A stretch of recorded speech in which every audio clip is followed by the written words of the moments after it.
നീ എന്തിന് porn video ചെയ്യാൻ പോയി? സീസൺ 4 2 വീക്സ് ഉണ്ടായിരുന്ന കുട്ടി, ഈ കുട്ടിയുടെ പ്രശ്നം കണ്ടിട്ട് ഒരു 50,000 രൂപ ഹെൽപ്പ് ചെയ്തത് 6 മാസം തിരിച്ചു തരാൻ 3 വർഷം കഴിഞ്ഞിട്ട് തന്നിട്ടില്ല. എന്നെ വിറ്റ കാശിന് ഇവൻ കഴിച്ചിട്ടുണ്ട്. ഞാനല്ല നിന്റെ അപ്പൻ. വേണമെങ്കിൽ നിങ്ങൾ സെക്സും ചെയ്തോ. സെക്സ് അഡിക്റ്റഡ് ആണെന്നുണ്ടെങ്കിൽ ആ മൊമെന്റിൽ എൻ്റെ പാർട്ട്ണറുമായി ആയിട്ട് മിസ്ബിഹേവ് ചെയ്യുന്നത് ഞാൻ കണ്ടു. ഞാൻ ടവൽ നോക്കുന്ന ടവൽ മൊത്തം ബ്ലഡാണ്, ഫുൾ ബ്ലഡ്. 5000 രൂപ ഇട്ട് വന്നിട്ട് ഉടനെ വാട്സാപ്പിൽ ഒരു മെസ്സേജ്, എടാ എനിക്കൊന്ന് വീഡിയോ കോളിൽ നിന്നെ കാണണമെന്ന്. അപ്പോൾ എനിക്ക് മനസ്സിലായി എന്തിനാണെന്നുള്ളത്. ആളെ മനസ്സിലായോ?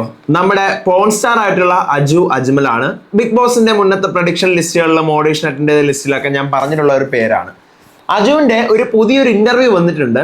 എനിക്ക് തോന്നുന്നു ആദ്യത്തെ ഇന്റർവ്യൂ ആണെന്ന്. ആ ഒരു ഇന്റർവ്യൂവിനകത്ത് ഞെട്ടിക്കുന്ന കുറേ കാര്യങ്ങൾ അജു പറഞ്ഞിട്ടുണ്ട്. ബിഗ് ബോസിൽ നിന്നും 2 ആഴ്ച നിന്നിട്ടുള്ള ഒരു കണ്ടസ്റ്റന്റ് അജുവിന്റെ 50,000 രൂപ തട്ടിച്ചുകൊണ്ട് പോയ കഥ പറയുന്നുണ്ട്. അത് സീസൺ 4 നടന്നതാണ്. അത് ശാലിനി നായർ തന്നെ ആയിരിക്കും. എന്താണെന്നുള്ള ഡീറ്റെയിൽ ആയിട്ട് പറയാം. അതോടൊപ്പം തന്നെ അജുവിന്റെ കൂടെ സ്നേഹിച്ച് കാമുകനായിട്ട് കൂടെ നിന്ന ആള് അജുവിനെ ഗുണ്ടകളെ വിട്ട് ആക്രമിക്കാനായിട്ട് ശ്രമിച്ച കഥയും, അതോടൊപ്പം തന്നെ എക്സ്ട്രാ മാരിറ്റൽ അഫയേഴ്സും അവിഹിതങ്ങളും ഒക്കെ നിറഞ്ഞ അജുവിന്റെ കൈപ്പേറിയ ജീവിതം, ഒപ്പം തന്നെ സ്വന്തം അച്ഛൻ ഞാനല്ല നിന്റെ അച്ഛൻ എന്ന് പറയുന്ന ഒരു കാര്യം കൂടി അജു ഈ വീഡിയോക്കകത്ത് വെളിപ്പെടുത്തുന്നുണ്ട്. എന്താണ് ഈ പറയുന്ന വീഡിയോക്കകത്തുള്ള എന്റെ പ്രതികരണം, എന്താണ് യഥാർത്ഥ സംഭവം എന്നുള്ളത് നോക്കാം, പറയാം വിശേഷങ്ങൾ. Welcome back to Ansif moonlight media. I'm Ansif.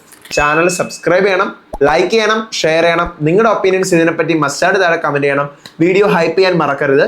എന്നാൽ മാത്രമേ കൂടുതൽ പേരിലേക്ക് ഈ വീഡിയോ എത്തത്തുള്ളൂ. അജു അജ്മൽ, നിങ്ങൾക്ക് പലർക്കും അറിയാമായിരിക്കും. ഈ പറയുന്ന പോലെ ഒരു ഫാഷൻ ഡിസൈനറാണ് അജു. അതോടൊപ്പം തന്നെ ഒരു പോൺ സ്റ്റാർ ആയിരുന്നു. ഇപ്പോൾ പോൺ സ്റ്റാർ അല്ലെന്നാണ് എനിക്ക് തോന്നുന്നത്. മുന്നേ ഒരു പോൺ സ്റ്റാർ ആയിരുന്നു. ഞാനിങ്ങനെ ജസ്റ്റ് ഇങ്ങനെ ഗൂഗിളിൽ സെർച്ച് ചെയ്ത് നോക്കിയപ്പോഴത്തേക്കും കുറേ ഇമേജസും വീഡിയോസും വെബ്സൈറ്റ്സ് ഒക്കെ അവൈലബിൾ ആണ് ഇപ്പോഴും. ഈ പറയുന്ന അജു ഞെട്ടിക്കുന്ന ഒരു ഇന്റർവ്യൂ ഇന്നലെ കൊടുത്തിരിക്കുകയാണ്. അജുവിന്റെ ലൈഫിൽ ഉണ്ടായിട്ടുള്ള ഇൻസിഡൻസ്, ലൈഫ് സ്റ്റോറി ഫുള്ളും പറഞ്ഞുകൊണ്ട് ഏതാണ്ട് ഒരു 50 മിനിറ്റോളം അടുപ്പിച്ചിട്ടുള്ള ഒരു ഇന്റർവ്യൂ ആണ്. ഒരു പുതിയൊരു ചാനലാണ്. അജു ഈ പറയുന്ന പോലെ പ്രണയത്തിലായതിനു ശേഷം ഇവിടെ നിന്നും ചണ്ഡീഗറിലേക്ക് ഷിഫ്റ്റ് ആവുകയും അവിടെ വെച്ചിട്ട് അവിടെ ചെന്നതോടുകൂടി എന്ത് ചെയ്തു, ഈ പറയുന്ന പാർട്ട്ണർ അജുവിന്റെ FB ഇൻസ്റ്റഗ്രാം എല്ലാം പൂട്ടിച്ചു എന്നുള്ള കഥയാണ് പറയുന്നത്. അതിനുശേഷം ഈ പറയുന്ന പുള്ളിയും അജുവായിട്ട് വളരെ നന്നായിട്ട് ജീവിച്ചു പോകുന്നതിൻ്റെ ഇടയിൽ കൂടിയാണ് പുള്ളിയുടെ കാമുകന്റെ എക്സ് ബോയ് ഫ്രണ്ട് അരങ്ങേറുന്നത്, രംഗപ്രവേശനം ചെയ്യുന്നത്. കേട്ട് നോക്കാം നമുക്ക്. പുള്ളിയുടെ ഒരു എക്സ് ബോയ് ഫ്രണ്ട് എന്ന് പറഞ്ഞ ഒരാൾ, മനുഷ്യൻ ഞങ്ങൾ താമസിക്കുന്ന സ്ഥലത്ത് ഒരാൾ നന്നാണെങ്കിൽ പിന്നെ എന്തുകൊണ്ട് ഇത്രയും പേരിട്ടിട്ട് പോയെന്നുള്ളൊരു ക്വസ്റ്റ്യൻ അവിടെ വരും. അജുവിന്റെ കാമുകനെ കുറിച്ചിട്ടാണ് അജു പറഞ്ഞുകൊണ്ടിരിക്കുന്നത്. പല റിലേഷൻസ് അയാൾക്ക് ഉണ്ടായിട്ടുണ്ട്. 5-6 പേരുമായിട്ടുള്ള റിലേഷൻസ് ഉണ്ടായിട്ടുണ്ട്. അപ്പൊ എല്ലാവരിൽ നിന്നും അയാൾ വിട്ടുമാറി നിൽക്കുകയാണ്.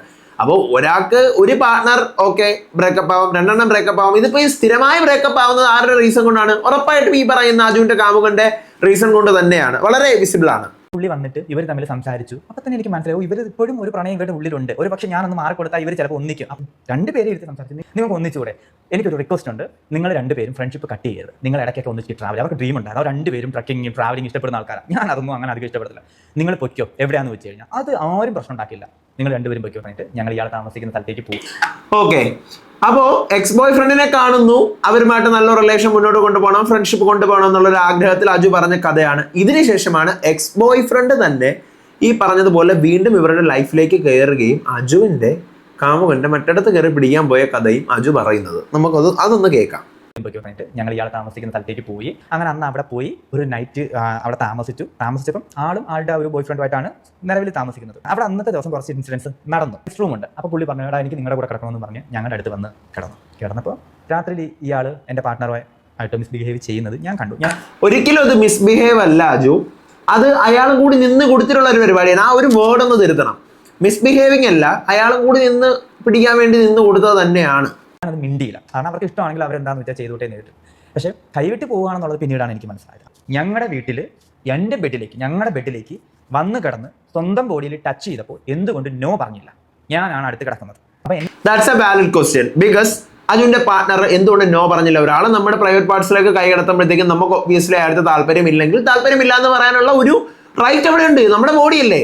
അപ്പൊ അത് എന്തുകൊണ്ട് എൻ്റെ പാർട്ട്ണർ പറഞ്ഞില്ല? അവിടെ നിന്നാണ് അജുവിന് ഇയാള് പോക്ക് കേസാണ് എന്നുള്ള കാര്യം മനസ്സിലായി തുടങ്ങിയത്. അവിടെ അജുവിനത് സ്റ്റോപ്പ് ചെയ്യാമായിരുന്നു. പക്ഷേ കഥകൾ ഇവിടെ കൊണ്ടൊന്നും കഴിയുന്നില്ല. ഇത് എക്സ് ബോയ് ഫ്രണ്ടിന്റെ കാര്യമാണ്. ഇനി പുതിയ ഒരാൾ കൂടി ലൈഫിലേക്ക് വരുന്നുണ്ട്. ആ കഥകളിലേക്ക് നമുക്ക് പോവാം. 1 വർഷം കഴിഞ്ഞപ്പോഴത്തേക്ക് അവനൊരു സർജറി നടന്നു. ഏനലിൻ്റെ അവിടെ 2 സർജറി സെയിം ടൈമിൽ നടക്കുന്നത്. സർജറി നടക്കുമ്പോൾ ഞാൻ മനസ്സിലാക്കുന്ന ഒരു കാര്യമുണ്ട്. കാരണം ഞാൻ ജീവിതം മുഴുവൻ ഇയാളെ കൂടെ കൂട്ടിക്കൊള്ളാന്ന് പറഞ്ഞ് ചേർത്ത് പിടിച്ചേക്കുക. ഞാൻ അത്രത്തോളം സെക്സ് അഡിക്റ്റഡ് ആണെന്നുണ്ടെങ്കിൽ ആ മൊമെന്റിൽ ഇയാളെ വിട്ടിട്ട് വരണ്ടേ? ഇനി ലൈഫ് ലോങ് എനിക്ക് ഇയാളുമായിട്ട് കോൺടാക്ട് വയ്ക്കാൻ കഴിയില്ലാന്ന് തിരിച്ചറിഞ്ഞൊരു മനുഷ്യനാണ് ഞാൻ. നമ്മൾ മനസ്സുകൊണ്ടുള്ള ഒരു കണക്ഷൻ ഉണ്ട്, അത് മതി നമുക്ക് ജീവിക്കാൻ. ഒരു ദിവസം ഞാൻ ഓക്കെ, ഇത് വേറെ ഒന്നുമല്ല, ഈ പറയുന്ന പോലെ അജുവിന്റെ കാമുകനായിരുന്ന ആ വ്യക്തിക്ക് പൈൽസ് സംബന്ധമായിട്ടുള്ള രോഗം വരികയും ഭയങ്കരമായിട്ടുള്ള ബ്ലീഡിങ് ഉണ്ടാവുകയും ചെയ്തിട്ടുണ്ട്. അപ്പൊ ഈ പറയുന്ന പോലെ 2 സർജറി കഴിയുമ്പോഴത്തേക്കും പിന്നെ സെക്ഷൽ റിലേഷൻഷിപ്പിന് പറ്റത്തില്ലെന്നാണ് അജു ഇതിനകത്ത് പറയുന്നത്. അപ്പൊ അങ്ങനെയാണെന്നുണ്ടെങ്കിൽ ഞാൻ ഈ പറയുന്ന സെക്ഷൽ റിലേഷൻഷിപ്പിന് അല്ലെങ്കിൽ ഫിസിക്കൽ റിലേഷൻഷിപ്പിനാണ് പ്രാധാന്യം കൽപ്പിക്കുന്നെങ്കിൽ അന്നേ ഞാൻ ഇട്ടെറിഞ്ഞിട്ട് വരാനുള്ളതാണ്. ബിക്കോസ് അയാളെ കൊണ്ട് ഇനി എനിക്ക് അങ്ങനത്തെ ഒരു യൂസിനും പറ്റത്തില്ല. പക്ഷെ ഞാനത് ഇട്ടിട്ട് വന്നിട്ടില്ല. അപ്പൊ ഞാൻ അവിടെ നിൽക്കുന്നുണ്ടെങ്കിൽ അത് പ്യൂർലി സ്നേഹത്തിന്റെ ബേസിസിൽ മാത്രമാണ്, പ്രണയം ഉള്ളത് കൊണ്ടാണ്. അത് നമുക്ക് യോജിക്കേണ്ടിയിരിക്കുന്നു ആ ഒരു സ്റ്റേറ്റ്മെന്റ്. എങ്ങനെയാണ് ആ കഥ നടന്നതെന്നല്ല അജു വളരെ വ്യക്തമായിട്ട് എനിക്ക് തോന്നുന്നു ഈ ഡീറ്റെയിൽ ഇന്റർവ്യൂവിനകത്ത് ഭയങ്കര വിസിബിളി എല്ലാ കാര്യങ്ങളും ഭയങ്കര ഓപ്പൺ ആയിട്ട് തുറന്നടിക്കുന്നുമുണ്ട്. നമുക്ക് ജീവിക്കാൻ. ഒരു ദിവസം ഞാൻ ടവൽ നോക്കുന്ന ടവൽ മൊത്തം ബ്ലഡ് ആണ്, ഫുൾ ബ്ലഡ്. ഇതൊരു 6 മാസത്തോളം പുള്ളി പാഡ് വെച്ചിട്ട് ജോലിക്ക് പോലും പോകുന്നത്. അപ്പൊ ചിന്തിക്കണം, ഞാൻ സെക്സിനായിരുന്നു ഇമ്പോർട്ടൻസ് കൊടുത്തിരുന്നത്? അല്ല. അങ്ങനെ കോൺടാക്ട് ഉണ്ടെങ്കിൽ ഞാൻ ഇത് കാണുമായിരുന്നല്ലോ, കണ്ടിട്ടില്ല. പുള്ളി ഞാൻ പിടിച്ചു നോക്കിയപ്പോൾ ബ്ലഡ് ആണ് പൊയ്ക്കൊണ്ടിരിക്കുന്നത് ഫുള്ള്. ദാറ്റ് മീൻസ് ഇവർ തമ്മിലുള്ള ഫിസിക്കൽ റിലേഷൻഷിപ്പിൽ ഡെയിലി ഈ പറഞ്ഞതുപോലെ ഈ നാട്ടുകാർ പാലകുണ്ടൻ ചെണ്ടൻ മണ്ടൻ എന്നെല്ലാം വിളിക്കുന്ന ആൾക്കാരുണ്ടെങ്കിലും ഈ പറയുന്ന പോലെ 2 പേരുടെ ഇടയിലെ സ്നേഹമാണ് അവിടെ എപ്പോഴും ഇമ്പോർട്ടൻസ് എന്നുള്ള കാര്യമാണ് അജുവിന്റെ ഈ ഒരു സ്റ്റേറ്റ്മെന്റിൽ നിന്ന് മനസ്സിലാവുന്നത്. ബിക്കോസ് അവരുടെ ഇടയിലെ ഒരു റിലേഷൻഷിപ്പ് മീൻസ് എല്ലാ ദിവസവും എല്ലാ ടൈമും അങ്ങനെയൊന്നും ആയിരുന്നില്ല എന്നുള്ള കാര്യം നമുക്ക് ഇതിൽ നിന്ന് വളരെ മനസ്സിലാവുന്നുണ്ട് വ്യക്തമായിട്ട്. പക്ഷേ ഇത് നാട്ടുകാർ പറഞ്ഞുണ്ടാക്കുന്ന ഇവർ തമ്മിൽ കോൽക്കളി മറ്റത് മറിച്ച് എന്നുള്ള ഒരു പൊതു സംസാരം ഉണ്ടല്ലോ, അത് ആൾക്കാരൊന്ന് മാറി ചിന്തിക്കുക. കാരണം ഈ പറയുന്ന 2 പേരുടെ ഇടയിലെ സ്നേഹം എന്നതിനേക്കാൾ അപ്പുറത്തേക്കായിട്ടൊരു ഫിസിക്കൽ റിലേഷൻഷിപ്പിന് അവിടെ വലിയ പ്രാധാന്യം വരുന്നില്ല എന്നുള്ള ഒരു വാസ്തവം കൂടി അതുകൊണ്ട് ഈ ഒരു സ്റ്റേറ്റ്മെന്റിൽ നിന്നും വിസിബിൾ ആണ്. അടുത്ത നമുക്ക് കേട്ട് നോക്കാം. ഇനിയും ഉണ്ട്, അടുത്ത 2ാമത്തെ കാമുകന്റെ കഥയുണ്ട്, അത് നമുക്ക് കേൾക്കാം. സീസൺ 4 നമ്മുടെ ദിൽഷയുടെ ടൈമിൽ ആദ്യത്തെ 2 വീക്സ് ഉണ്ടായിരുന്ന കുട്ടിയാണ്. ഈ കുട്ടിയുടെ പ്രശ്നം കണ്ടിട്ട് ഒരു 50,000 രൂപ ഹെൽപ്പ് ചെയ്തത് 6 മാസം തിരിച്ചു തരാമെന്ന് പറഞ്ഞ പൈസ 3 വർഷം കഴിഞ്ഞിട്ട് തന്നിട്ടില്ല. എന്നിട്ട് എനിക്കെതിരെ കൊണ്ട് തൃശ്ശൂർ പോലീസിന് കേസ് കൊടുത്തിട്ട് എന്നെ വിളിപ്പിച്ചായിരുന്നല്ലോ. എന്ത് യോഗ്യതയുണ്ട് ആ കുട്ടിക്ക്? കല്യാണം കഴിഞ്ഞിട്ട് എൻ്റെ വീട്ടിൽ ചണ്ഡീഗഡിൽ വന്ന ഒരാഴ്ച താമസിച്ചുള്ളത്, ഞാൻ ഭക്ഷണം ഉണ്ടാക്കി കൊടുത്തിട്ടുള്ളത്. എനിക്ക് ഇന്നും പെങ്ങളപ്പം ഞാൻ പറഞ്ഞിട്ടുണ്ട്, എനിക്ക് 5 പെങ്ങന്മാരുള്ളതിൽ 1 6ാമത്തെ നീ എന്ന് കൂട്ടിക്കോ ഞാൻ അവളോട് പറഞ്ഞിട്ടുള്ളതാണ്. അപ്പം ഈ ഒരു സാഹചര്യം വന്നപ്പോൾ പൈസ ഇല്ല. ഞാൻ വിളിച്ച് ചോദിച്ചാൽ ആ പൈസ വേണം, പിന്നെ നാളെ സർജറിയാണ് ഉള്ളത്. 4,000 രൂപ 5,000 രൂപയാണ് ഇട്ട് തന്നത്. അപ്പോഴും അവർ തരാനുള്ള വകുപ്പുണ്ട്, പുള്ളിക്കാരിക്ക് തന്നിട്ടില്ല. അല്ല, ഞാനൊരു കാര്യം ചോദിക്കട്ടെ. ഈ പറഞ്ഞു വരുന്നത് ശാലിനി നായറിനെ കുറിച്ചാണെന്ന് വളരെ വ്യക്തമാണ്. കാരണം ബിഗ് ബോസ് സീസൺ 4 2 ആഴ്ച നിന്നിട്ടുള്ള ഒരു ലേഡി കണ്ടസ്റ്റന്റ് അജുവിന്റെ കയ്യിൽ നിന്നും 50,000 രൂപ കടം വാങ്ങിച്ചു. തിരിച്ചു ചോദിച്ചപ്പോൾ തരുന്നുമില്ല. എന്നിട്ട് അജുവിന് എഗെയിൻസ്റ്റ് ആയിട്ട് കൊണ്ടുപോയി കേസ് കൊടുത്തു തൃശ്ശൂർ പോലീസ് സ്റ്റേഷനിൽ. ബിഗ് ബോസ് സീസൺ 4 ആദ്യത്തെ ആഴ്ച എവിക്റ്റ് ആയത് ജാനകി സുധീറാണ്. പുള്ളിക്കാരുടെ കല്യാണം കഴിഞ്ഞത് എൻ്റെ അറിവിലില്ല എന്തായാലും. 2ാമത്തെ ആഴ്ച എവിക്റ്റ് ആയത് നിമിഷയാണെങ്കിലും ആ ദിവസം തന്നെ എന്ത് ചെയ്തു, തിരിച്ച് സീക്രട്ട് റൂമിൽ കയറ്റി. 3ാമത്തെ ആഴ്ചയാണ് ശാലിനി നായർ എവിക്റ്റ് ആവുന്നത്. ഈ പറയുന്ന ശാലിനി നായർ ആയിരിക്കും 3 ആഴ്ച എന്നുള്ള 2 ആഴ്ച എന്ന് അജു ഇതിനകത്ത് പറയുന്നത്. മാത്രമല്ല ശാലിനി നായരുടെ സ്ഥലം തൃശ്ശൂരാണ്. തൃശ്ശൂർ പോലീസ് സ്റ്റേഷനിൽ കേസ് കൊടുത്തു എന്നാണ് അജു പറയുന്നത്. സോ ഇതിൽ നിന്ന് വളരെ ക്ലിയർലി വിസിബിൾ ആണ്, എവിഡന്റ് ആണ്, ശാലിനി നായരാണ് ഈ പറയുന്ന അജുവിന്റെ കയ്യിൽ നിന്നും 50,000 രൂപ കടം വാങ്ങിച്ചിരിക്കുന്നത്. എന്തുകൊണ്ട് ശാലിനി നായർ ഈ പറഞ്ഞ അജുവിന് എതിരെ പോയി തൃശ്ശൂർ പോലീസ് സ്റ്റേഷനിൽ കേസ് കൊടുത്തു? ഈ വീഡിയോ കാണുന്നവര് ഈ വീഡിയോ ശാലിനി ഇപ്പൊ കാണുന്നവരെ ശാലിനി അത് വ്യക്തമാക്കുക. ഈ പറയുന്ന അജു പറയുന്നത് നിങ്ങളാണെന്നുള്ള നമുക്ക് ആർക്ക് ആഹാരം കഴിക്കുമ്പോൾ അരിയാഹാരം കഴിക്കുന്നവർക്ക് മനസ്സിലാവും. എന്തിനാണ് നിങ്ങൾ കൊണ്ടുപോയി അജുവിനെതിരെ കേസ് കൊടുത്തത്? 50,000 രൂപ വാങ്ങിച്ചിട്ട് തിരിച്ചു കൊടുക്കാനുള്ള മര്യാദ നിങ്ങൾക്കില്ലാതെ നിങ്ങൾ കൊണ്ടുപോയി കേസ് കൊടുത്തിട്ടുണ്ടെങ്കിൽ അത് നിങ്ങൾ വ്യക്തമാക്കണം. അഥവാ നിങ്ങൾ എന്തുകൊണ്ട് ഇങ്ങനെ ഒരു കേസ് കൊടുത്തു, അല്ലെങ്കിൽ അതിനകത്ത് 5,000 6,000 മാത്രം കൊടുക്കുകയും ചെയ്തു. മാത്രമല്ല കല്യാണം കഴിഞ്ഞതിന് ശേഷം ഒരാഴ്ച പോയി ചണ്ഡീഗറിൽ അജുവിന്റെ വീട്ടിൽ നിന്നെന്നും അജു പറയുന്നുണ്ട്. ഇതൊക്കെ എന്താണ്?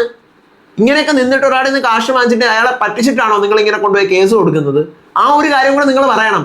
ഒരാളെ നിങ്ങൾക്കെതിരെ ഒരു അലിഗേഷൻ ഉന്നയിക്കുമ്പോൾ അത് ഇയാൾ പറഞ്ഞിരിക്കുന്നത് വളരെ വ്യക്തമാണ്. 2 ആഴ്ച നിന്നിട്ടുള്ള ലേഡി കണ്ടസ്റ്റന്റ് തൃശ്ശൂർ കേസ് കൊടുത്തു, 3ാമത്തെ ആഴ്ച നിങ്ങൾ എവിക്റ്റ് ആയി. ദാറ്റ് മീൻസ് നിങ്ങൾ തന്നെയാണ് ആ വ്യക്തി, ശാലിനി നായർ. അപ്പൊ ശാലിനി തന്നെയാണ് ഇത് പറയാനുള്ളത്. നമ്മുടെ സീസൺ 4 ശാലിനിയെ കുറിച്ചാണ് ഞാൻ ഈ പറഞ്ഞു വരുന്നത്. മനസ്സിലായെന്ന് കരുതുന്നു.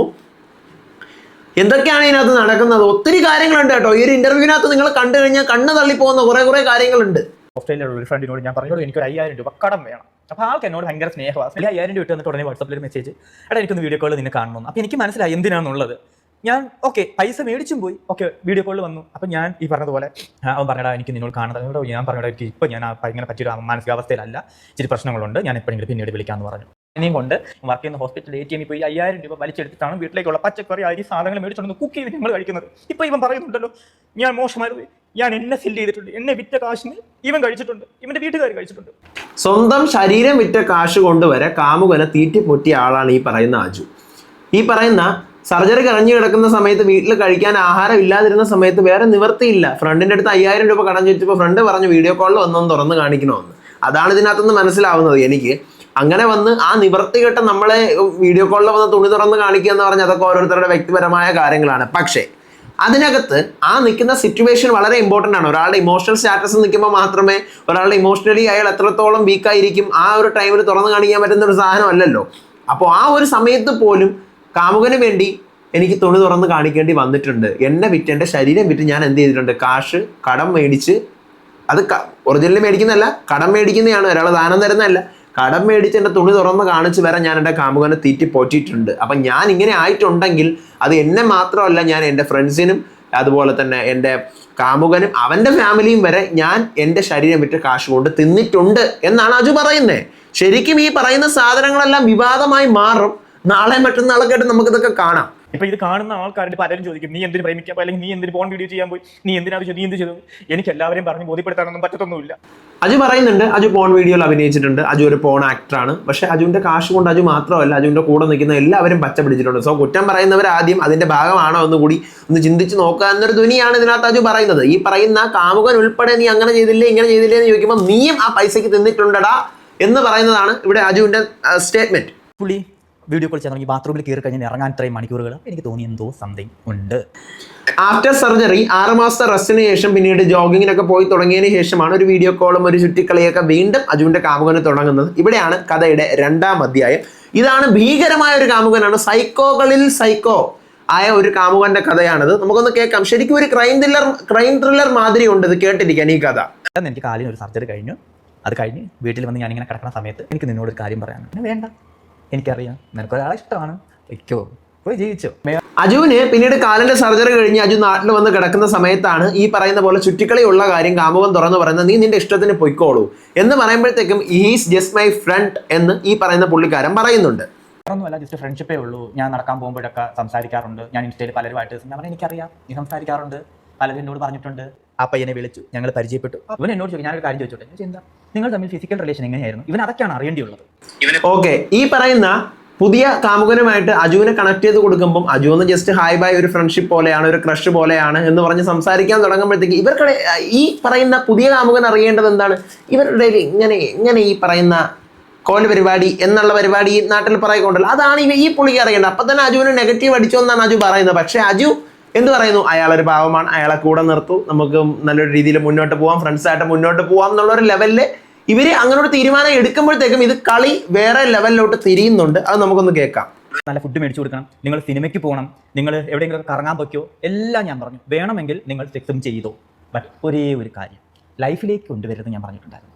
ഓക്കെ, നിങ്ങൾ ലൈഫിലേക്ക് കൊണ്ടുവരരുത്, ബാക്കി എന്ത് കാര്യം വേണമെങ്കിലും ആയിക്കോന്ന് വരെ അജു തുറന്നു കൊടുത്തതിന് ശേഷമാണ് ഇത്രയും സൈക്കോ പരിപാടികൾ ഇതിനകത്ത് നടക്കുന്നത്. നമുക്കൊന്ന് കേൾക്കാം.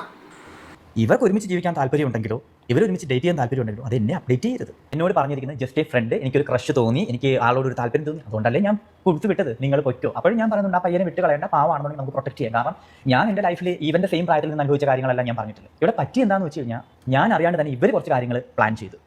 ഞാൻ നിന്നാൽ ഒരിക്കലും അവൻ വരില്ല, എന്നെ അടിച്ച് വെളിയിലാക്കിയാലേ അവൻ വരത്തുള്ളൂ.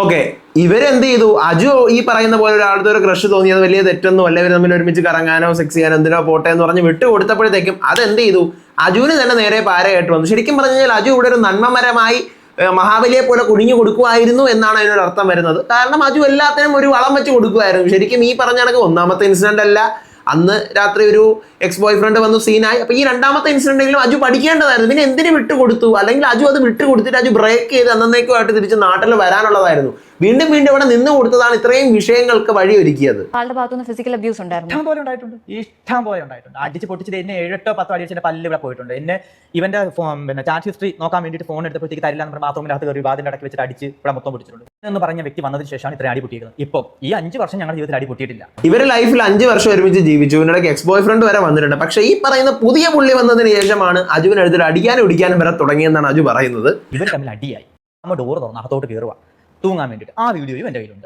ഓക്കെ, ഈ പറയുന്ന പുതിയ ആള് വന്നതിന് ശേഷം അജുവിന്റെ കാമുകന് തൂങ്ങാനുള്ള മെന്റാലിറ്റി വരെ ഉണ്ടായിട്ടുണ്ട്. ശരിക്കും പറഞ്ഞു കഴിഞ്ഞാൽ അതാ ഞാൻ പറയുന്നത്, വീണ്ടും it's just like A crime thriller movie. ഇവൻ ചത്തു കഴിഞ്ഞാൽ ഞാൻ സമാധാനം പറഞ്ഞു, മറ്റവൻ എന്റെ മണ്ടക്കെട്ട് വെക്കുക. പിടിവിട്ട് പോയപ്പോഴാണ് ഞാൻ എന്റെ സുഹൃത്തുക്കളെ ഇൻഫോം ചെയ്തത്. 6 മാസമായിട്ട് എല്ലാവരും പറഞ്ഞുകൊണ്ട് നടക്കുന്നത് എനിക്ക് മാനസികമായിട്ട് പ്രശ്നമുണ്ടാകും. ഓക്കെ, ഇത്രയും പ്രൊട്ടക്ട് ചെയ്യുന്ന, ഇത്രയും സേവ് ചെയ്യുന്ന, സ്വന്തം ശരീരം വരെ വിറ്റ് അയാളെ നോക്കുന്ന അജുവിനെ പറ്റി കഴിഞ്ഞ നാളുകളിൽ മുഴുവൻ അയാൾ പറഞ്ഞു നടന്നത് എന്തായിരുന്നു, അജുവിന് മാനസിക രോഗമാണ്, അജുവിനെ സംശയിക്കുകയാണ്, അത് പറയുന്നു ഇത് പറയുന്നു എന്ന് പറഞ്ഞ് പല രീതിയിൽ നാട്ടിൽ അജുവിന്റെ ഫ്രണ്ട്സിനോടും കാര്യങ്ങളോടൊക്കെ പറഞ്ഞു നടക്കുന്നത്. അജു ആണെങ്കിൽ ആരോടും യാതൊരുവിധ കോൺടാക്റ്റും ഇല്ലാതെ നടക്കുമായിരുന്നു. അപ്പൊ അജുവിനെ പറ്റി ഇങ്ങനെ പറഞ്ഞ് നടക്കുമ്പോഴത്തേക്കും അജു അറ്റ് ലാസ്റ്റ് നിവർത്തിയില്ലാതെ തൂങ്ങാൻ വരെ കയറുമ്പോഴത്തേക്കും എന്തെങ്കിലും ഒരു പ്രൊട്ടക്ഷന് നമ്മുടെ കാര്യങ്ങളൊക്കെ അറിയാൻ ആള് വേണ്ടതെന്ന് എഴുതി ഫ്രണ്ട്സിനോട് പറയുമ്പോഴാണ് ഇങ്ങനെയാണ് വിഷയം എന്നുള്ളത് അജു തന്നെ അറിയുന്നത്. അജു തന്നെ അപ്പോഴാണ് എനിക്ക് മാനസിക രോഗമാണെന്നാണ് ഇയാൾ നാട് മൊത്തം പാടി നടക്കുന്നത്. ഒരു ഹോട്ടൽ താമസം എനിക്ക് തോന്നി എന്നെ ആരും ഫോളോ ചെയ്യുന്നുണ്ട്, എവിടെയോ പണി കിട്ടിയിട്ടുണ്ട് എനിക്ക്. ഞാനൊരു ഹോട്ടലിൽ 2 മുറി എടുത്തിട്ടാണ് താമസിച്ചത്. റിസപ്ഷനിൽ പയ്യനോട് പറയും, ആര് വന്ന് ചോദിച്ചാലും നീ ഓപ്പോസിറ്റ് മുറിയെ പറയാൻ പറ്റത്തുള്ളൂ, ഇതിന്റെ ഓപ്പോസിറ്റ് നീ പറയരുത്. ഞാൻ വന്നു റിസപ്ഷനിൽ പയ്യനോട് ചേട്ടനെ അന്വേഷിച്ച് ആരോ ഒരാൾ വന്നിട്ടുണ്ട്, ഇവിടെ കൊട്ടേഷൻ ഒക്കെ കൊടുക്കാൻ തുടങ്ങി, ഗുണ്ടകൾ ഇറങ്ങാൻ തുടങ്ങി. വാപ്പാണ്. ഓ, അതൊക്കെ വളരെ കഷ്ടമാണ്. അവിടെ നിന്ന് ഈ പറയുന്ന അജു എല്ലാം കളഞ്ഞ് ചാടി വന്ന് ദെൻ എറണാകുളത്ത് വന്ന് ഹോട്ടലിൽ താമസിക്കുമ്പോൾ പോലും കാമുകന്റെ ആൾക്കാർ ഗുണ്ടകൾ വരെ ഉപദ്രവിക്കാൻ ശ്രമിച്ചിട്ടുണ്ടെന്ന് പറയുന്നു. ശരിക്കും സോ ടെറിബിൾ. ഇനി ദെൻ കഥയിലെ ഏറ്റവും മേജർ ട്വിസ്റ്റ്, ഇതിന്റെയൊക്കെ അവസാനം ഫാമിലികൾ തമ്മിലുള്ള വഴക്കാവുന്നു, ഫാമിലികൾ തമ്മിൽ ഓരോ കാര്യങ്ങൾ പറഞ്ഞു കൊടുക്കുന്നു, അജുവിന്റെ ഫാമിലി ഇളക്കി വിടുന്നുണ്ട് ആര്, ഈ പറയുന്ന കാമുകന്റെ ഗുണ്ടകൾ. അതിനുശേഷം അറ്റ് ലാസ്റ്റ് അജുവിന്റെ വാപ്പ പറയുന്ന ഒരു സാധനം, അതാണ് ഈ കഥയുടെ പ്രധാന ട്വിസ്റ്റും ഹൈലൈറ്റും. വാപ്പാണ്, എനിക്കൊരു കാര്യം പറയാനുണ്ട്, അത് മോനെ എനിക്ക് മാപ്പ് തരണം, നീ സംശയിച്ചതൊക്കെ ശരിയാ, ഞാനല്ല നിന്റെ അപ്പൻ. പറഞ്ഞത് കേട്ടില്ലേ, ഞാനല്ല നിന്റെ അപ്പനെന്ന് അജുവിന്റെ അച്ഛൻ തന്നെ ലാസ്റ്റ് വിളിച്ചിട്ട് പറയുന്ന അടുത്ത് വെച്ചിട്ടാണ് ഈ ഒരു ഇന്റർവ്യൂ അവസാനിക്കുന്നത്. അപ്പൊ എന്തുകൊണ്ട് എനിക്ക് ആ ഒരു ഇതിൽ മാത്രം ഒരു ക്ലാരിറ്റി കിട്ടുന്നില്ല. കാരണം അജു അത്രയും നേരം കാര്യങ്ങളെല്ലാം പറഞ്ഞു എന്നിട്ട് സഡൻലി വാപ്പ ഇങ്ങനെ പറയുമ്പോഴത്തേക്ക് എന്തുകൊണ്ട് ഇങ്ങനെ പറയുന്നു, അല്ലെങ്കിൽ ഇനിയിപ്പോൾ ഇത്ര ഇഷ്യൂസ് ഉള്ളത് കൊണ്ടാണോ അതോ വേറെ ഏതെങ്കിലും ലെവലിലാണോ എന്നുള്ള കാര്യം മനസ്സിലാകുന്നില്ല. അതൊരു യാഥാർത്ഥ്യമായിട്ടുള്ള കാര്യമാണ്. എന്തായാലും അജു ഈ തുറന്നു പറഞ്ഞിരിക്കുന്ന കാര്യങ്ങൾ ശരിക്കും പറഞ്ഞു കഴിഞ്ഞാൽ ഭയങ്കര ഞെട്ടിക്കുന്ന ഒരു കാര്യമാണ്. അജുവിനെ പേഴ്സണലി എനിക്ക് അറിയാമെന്നുള്ളതാണ്. പക്ഷെ ഇത് ഈ വീഡിയോ കണ്ടു കഴിഞ്ഞപ്പോൾ അജുവിന്റെ ഉള്ളിൽ ഇത്രയും പ്രശ്നങ്ങൾ ഉണ്ടായിരുന്നോ എന്നുള്ളത് ഞെട്ടിക്കുന്ന ഒരു കാര്യമാണ്. ഇതിനകത്ത് ഉത്തരം കൊടുക്കാനായിട്ട് ആ കാമുകൻ ബാധ്യസ്ഥനാണ്. അത് അജു ഇത്രയും ഉന്നയിച്ചിരിക്കുന്ന അലിഗേഷൻസ് ശരിയാണോ തെറ്റാണോ നമുക്ക് ജഡ്ജ് ചെയ്യാൻ പറ്റത്തില്ല. Because we don't know actually what's the truth. അപ്പോൾ അത് അജുവിന്റെ കാമുകൻ ഉത്തരം കൊടുക്കേണ്ട കാര്യം. ഇതിനകത്ത് സൈക്കോ ആയിട്ട് പ്രവർത്തിച്ചിരിക്കുന്നത് അജുവിന്റെ കാമുകന്റെ രണ്ടാമത് വന്നിട്ടുള്ള ആ ഒരു പുതിയ കാമുകനാണ്. അയാളും പറയണം ഇതിന് ഉത്തരം. അതോടൊപ്പം തന്നെ ബിഗ് ബോസിലെ ശാലിനി നായർ 50,000 രൂപ വാങ്ങിച്ച് പറ്റിച്ച കഥയും നിങ്ങൾ പറയേണ്ടതാണ്.